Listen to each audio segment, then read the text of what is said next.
Rádio Nacional do Rio de Janeiro passa a apresentar a segunda parte da radiofonização da vida de Nosso Senhor Jesus Cristo, produzida por Ghiaroni e desempenhada pelo elenco de radioteatro desta emissora, sob a direção de Floriano Faisal.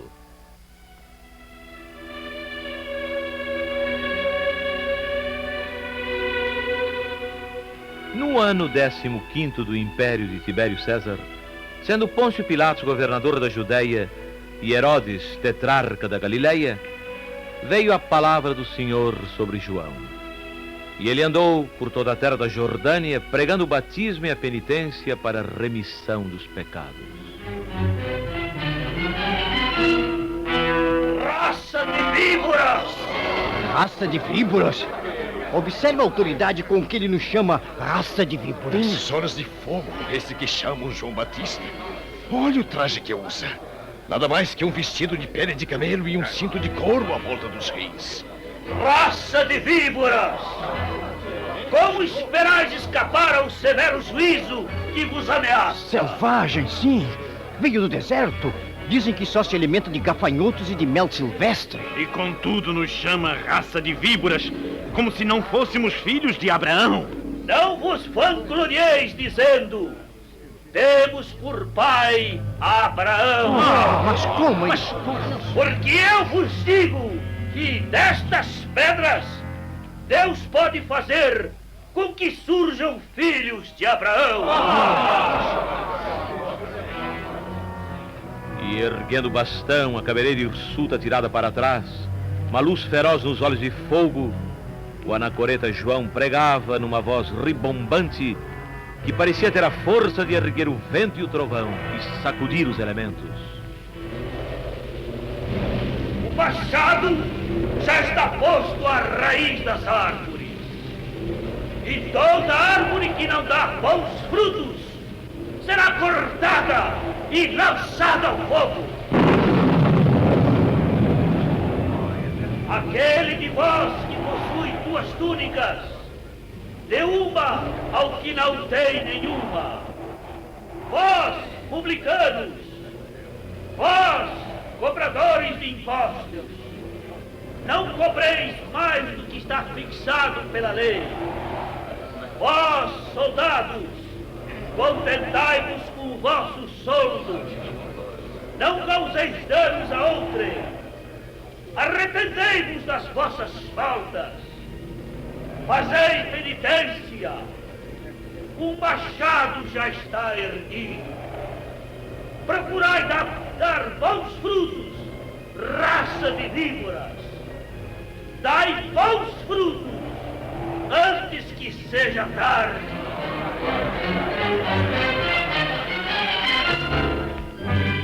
Quem é esse eremita de aspecto selvagem que diz que das pedras podem nascer filhos de Abraão? Quem é esse que galga os montes falando às serranias, dizendo-se cumpridor do que Isaías profetizou? Quem é esse que arrasta multidões cada vez maiores e com o seu verbo de rebeldia desassossega os sacerdotes em Jerusalém? Quem é esse homem a quem chamam o Batista? Por que até os fariseus e saduceus vêm lado a lado para que ele os batize com a água do Jordão? Será um falso profeta? Um louco?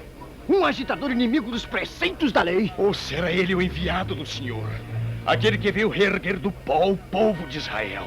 Por que não lhe perguntamos? Sim, por que não lhe perguntamos? João! João Batista! Quem és? Eu? Sim, quem és? Serás porventura o Cristo? O que veio para nos salvar? Não! Eu não sou o Cristo. Então por que batizas? Eu batizo com água. Mas depois de mim, virá aquele que é mais poderoso do que eu, e de quem não sou digno de desatar as correias dos sapatos.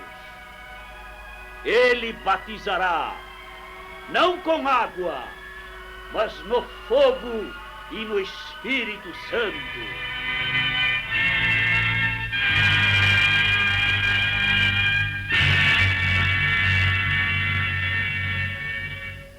Estando próximo o dia em que Herodes, para ser agradável à sua mulher Herodíades, deveria completar o edifício dos seus crimes, mandando encarcerar João Batista, o supremo precursor, eis que por entre a multidão que ouvia as prédicas inflamadas e recebia o batismo, veio caminhando lentamente um homem que poderia ter 30 anos de idade.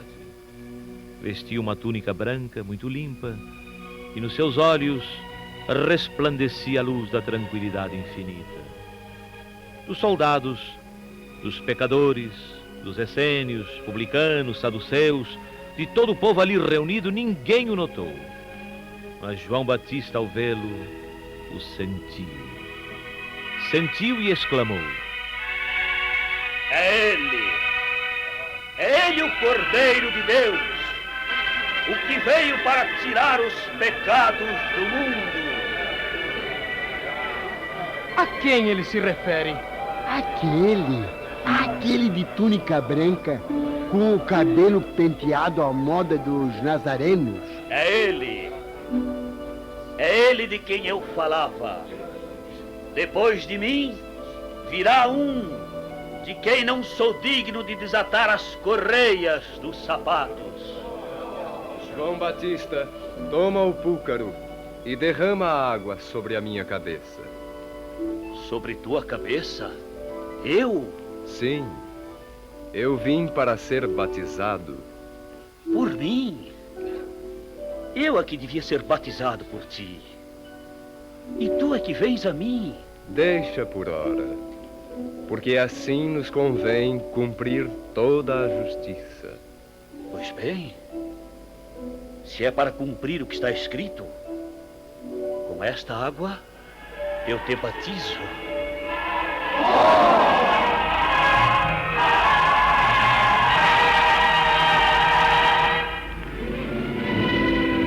Eu dou testemunho. Eu vi o Filho de Deus em toda a sua glória. No momento em que eu batizava, sua túnica resplandeceu.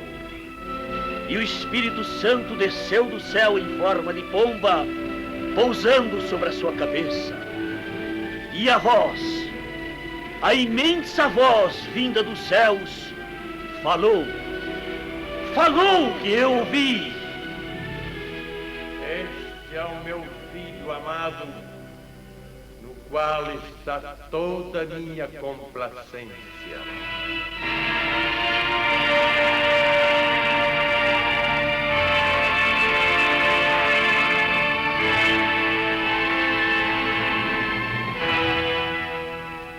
As tentações. As insidiosas tentações que parecem ter sido inventadas para solapar a nossa vontade e para justificar os nossos erros. E bastaria um pouquinho de fé para reduzir essas montanhas ao insignificante que realmente são. Bastaria um pouquinho de fé para que não se reproduzissem mais certas cenas que ainda hoje se repetem. Meu filho, que é isso? Que dinheiro é esse? Eu tirei na loteria. Fala a verdade, meu filho. Não é assim que se ganha um montão de dinheiro na loteria. Esse dinheiro é do banco, não é? Você roubou, não roubou? Sim, roubei. Não resisti à tentação. Roubei, sim. Meu filho, se ninguém sabe ainda, se o dinheiro ainda pode ser devolvido... Não devolverei. Já resisti demais à tentação, não tendo sequer 100 cruzeiros para almoçar decentemente. E recebendo milhões, pagando milhões. Montanhas de dinheiro passando por minha mão, debulhadas em notas farfalhantes. E eu morrendo de sede dentro d'água. Os automóveis passando, as mulheres sorrindo. E eu guardando para os outros o dinheiro que poria o mundo aos meus pés. Quem pode resistir? Quem tem que resistir a tamanhas tentações? Para ser tentado pelo diabo, foi levado Jesus ao deserto. Tendo jejuado 40 dias e 40 noites, sentiu fome. E o demônio sempre soube que para quem tem fome, um pedaço de pão é a tentação mais terrível.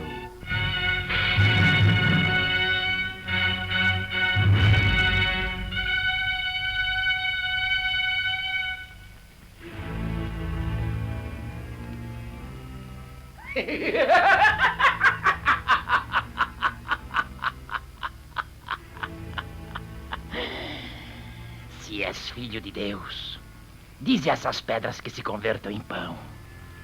Vamos! Eu sei que tens fome.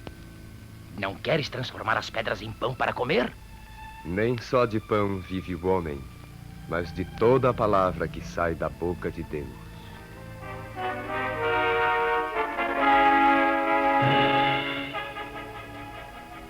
Não tendo podido vencer Jesus pela fome, Satanás o atacou no que ele pudesse ter de vaidade humana.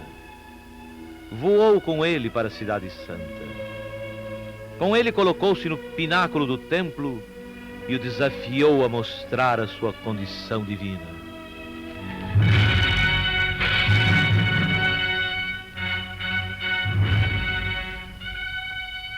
Se tu és o filho de Deus, lança-te daqui abaixo, porque está escrito: Ele mandou aos seus anjos que te levem nas palmas das mãos para que não tropeces com os pés em alguma pedra.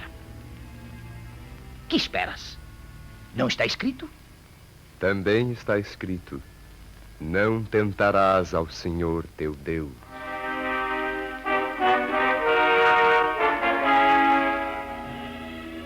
Tendo falhado com as armas da fome e da vaidade, Satanás arriscou ainda a terceira tentação, talvez a mais forte, porque tinha base na ambição, a paixão imensa que faz tantos poderosos e tantos outros desgraçados.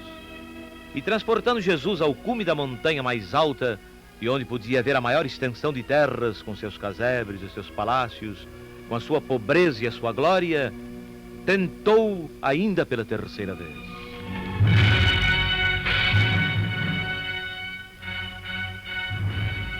Tudo o que vês será teu. Todas estas coisas eu te darei se, prostrando-te por terra, me adorares. Afasta-te, Satanás, porque está escrito: ao Senhor teu Deus adorarás, e só a Ele servirás.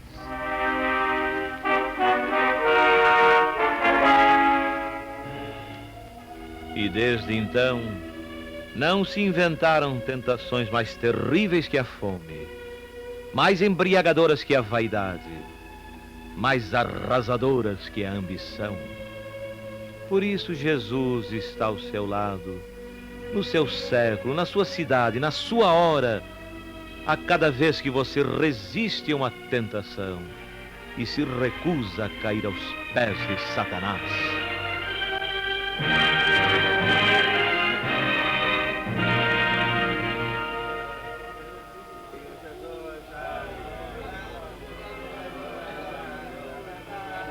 Quem é aquele que sobe a montanha cercado dos companheiros e atraindo tão grande multidão? Aquele é Jesus, também chamado Nazareno. O que caminha ao seu lado é Pedro, um dos seus discípulos. Pedro? Aquele é Simão, o pescador? Era Simão. Hã? Mas quando o mestre o chamou a si, disse-lhe: Tu és Simão, filho de Jonas. Mas doravante serás chamado Pedro, que quer dizer rochedo. Por que dizeis o mestre? Acaso é ele o Messias e faz milagres? Sim, é ele o Messias. João Batista, o santo homem que está encarcerado por ter tido a coragem de dizer a Herodes a verdade sobre o tetrarca e sua mulher. João Batista declarou que batizava e pregava, apenas amainando o caminho para o Filho de Deus. E o Filho de Deus é aquele que ali está. Por que falas com tanta certeza, mulher? Já o viste de perto? De muito perto. Na minha terra, na Samaria, na cidade de Siquém, junto ao poço de Jacó. Ele me pediu de beber. Respondi-lhe que um judeu não deveria pedir água a uma samaritana. Ele me disse então que se eu quisesse, ele me daria de beber a água viva, da qual quem bebe nunca mais tem sede. Porque é uma outra água, diferente da que se retira do poço de Jacó. E sem tirar do meu rosto os seus olhos mansos, os seus olhos bons, pôs-se a me falar de mim mesma e de todos os meus pecados. E eu conheci que ele era mais do que um profeta. Deixei o meu cântaro ao pé da fonte e corri à cidade, porque o Cristo me havia falado. Não é preciso ser o Cristo para conhecer os pecados de uma mulher que os não esconde. Eu pergunto sobre os milagres que ele fez. Eu vi. Em Caná da Galileia, celebravam-se umas bodas e faltou o vinho. Aquele homem que ali está mandou que enchessem de água umas talhas de 3 talmudes. Sim? Em seguida ordenou que servissem. E a água tinha virado vinho. Vinho tão bom e tão puro como talvez nem o próprio Herodes já tenha tomado em seus festins. Ele fala como quem tem autoridade.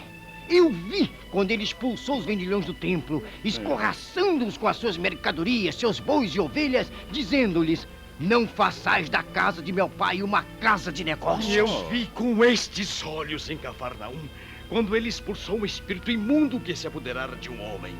E todos ficaram assombrados com seu imenso poder. Eu vi mais do que isso.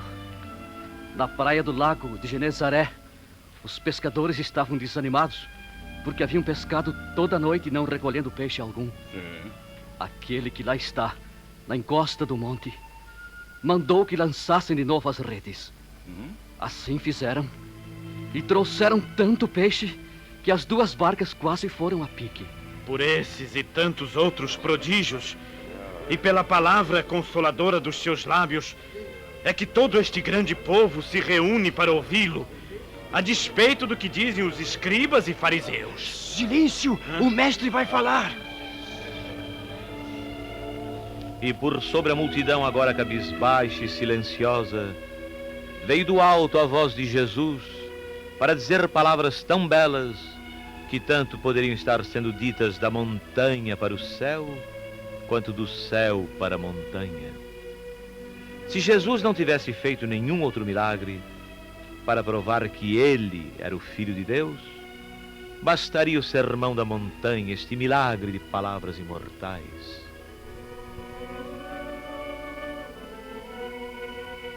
Bem-aventurados os pobres de espírito, porque deles é o reino dos céus.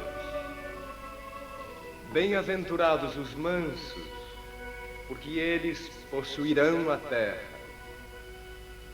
Bem-aventurados os que choram, porque eles serão consolados. Bem-aventurados os que têm fome e sede de justiça, porque eles serão fartos. Bem-aventurados os misericordiosos, porque eles alcançarão misericórdia. Bem-aventurados os limpos de coração, porque eles verão a Deus.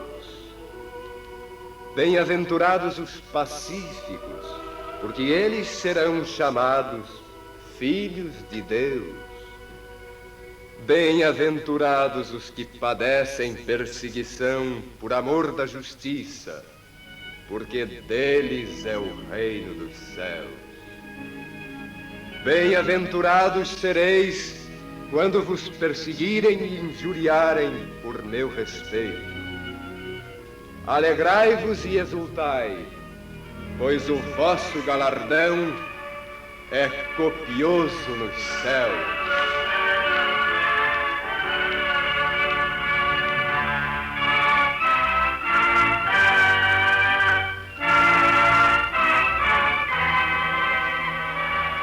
Ó vocês que são humildes, tristes, perseguidos, injustiçados, abandonados.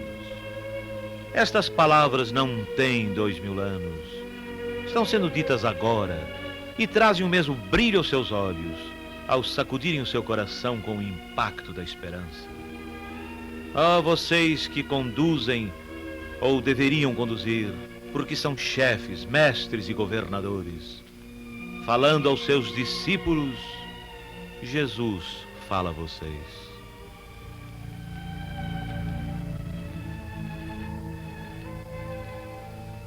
Tendes ouvido o que foi dito aos antigos: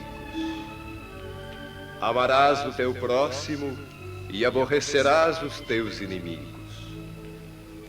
Mas eu vos digo, amai os vossos inimigos, fazei bem aos que vos têm ódio, orai pelos que vos perseguem e caluniam, para serdes filhos do vosso Pai que está nos céus, o qual faz nascer seu sol sobre bons e maus, e cair a chuva sobre justos e injustos.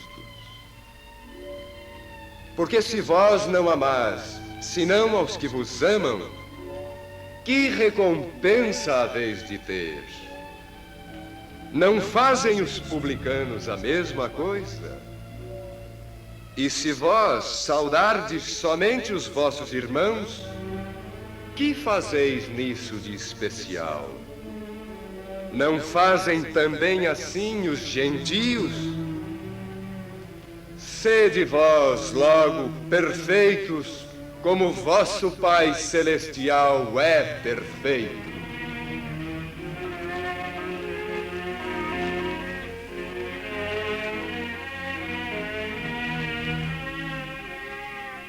Não acumuleis vossos tesouros na terra, onde a ferrugem e a traça os consomem, e onde os ladrões os desenterram e roubam.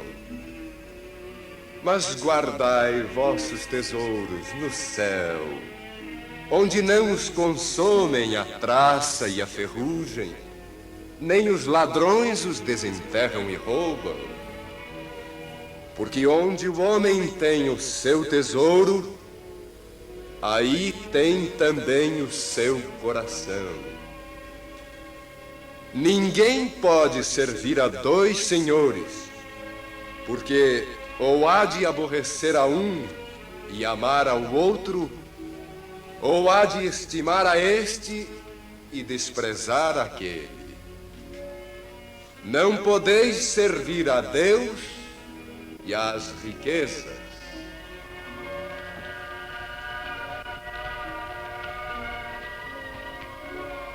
Pedi e dar-se-vos-á.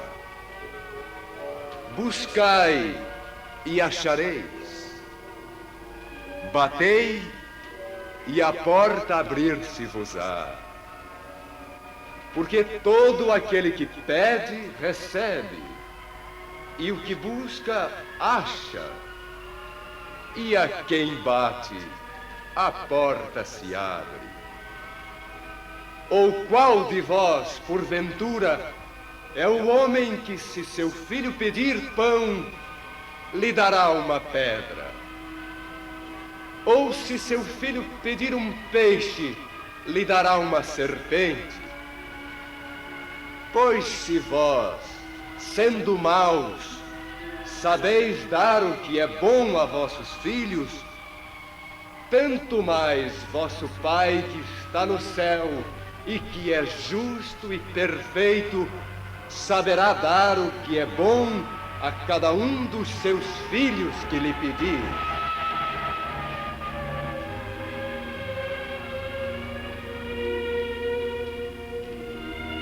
A linguagem com que Jesus nos fala no Sermão da Montanha é a poesia dos anjos.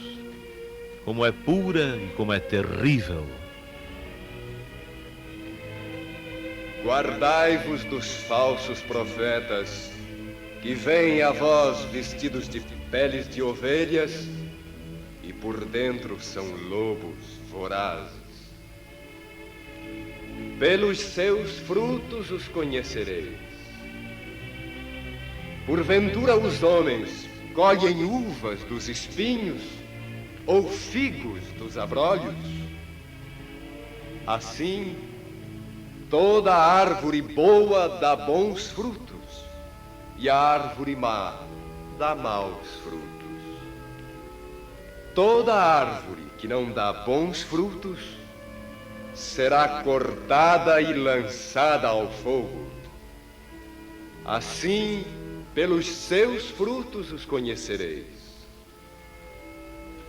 Nem todo aquele que me diz, Senhor, Senhor, entrará no reino do céu, mas sim aquele que faz a vontade de meu Pai. Aquele entrará no reino do céu. Muitos me dirão no último dia: Senhor, Senhor, não profetizamos em teu nome? Não expelimos em teu nome os demônios? E em teu nome não obramos muitos prodígios? Então eu lhes direi em voz bem clara: pois eu nunca vos conheci. Apartai-vos de mim, ó vós que obrais a iniquidade. Todo aquele que ouve estas minhas palavras e as observa, será como o homem sábio que edificou a sua casa sobre a rocha. E veio a chuva, e transbordaram os rios, e sopraram os ventos, e se precipitaram sobre aquela casa. Ela, porém, não caiu, porque estava edificada sobre a rocha. E todo aquele que ouve estas minhas palavras e não as cumpre, será como o insensato que construiu a sua casa sobre a areia. E veio a chuva, e transbordaram os rios, e sopraram os ventos, e se precipitaram sobre aquela casa. E ela caiu, e foi grande a sua ruína.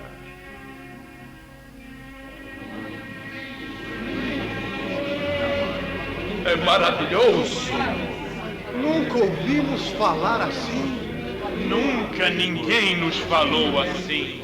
E observem que ele fala como quem tem autoridade, não com as blandícias e os rodeios dos escribas e fariseus.